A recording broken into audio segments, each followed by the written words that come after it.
আজকে বানিয়েছিলাম মুগ ডালের সঙ্গে পালং শাক। তো আগেই পালং শাক এবং আলুগুলো ছোট ছোট করে বনিয়ে নিয়েছি। তারপর প্রেসার কুকারে জল দিয়ে একে একে কেটে রাখা আলুগুলো, তারপর শাক এবং ডাল দিয়ে দিয়েছি। তারপর যা যা মশলা লাগে লবণ, হলুদ, চিনি এবং সামান্য জিরে গুঁড়ো আর আদা পেস্ট এদিকে সেদ্ধ করতে দিয়েছি। সেদ্ধ হয়ে যাওয়ার পর কড়াই গরম হয়ে এলে সর্ষের তেল দিয়েছি। ফোড়ন হিসেবে এখানে শুকনো লঙ্কা আর সামান্য গোটা জিরে দিয়েছি।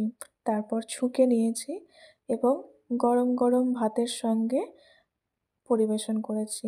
সঙ্গে ছিল চাটনি, কুমড়োর তরকারি আর আলু সেদ্ধ।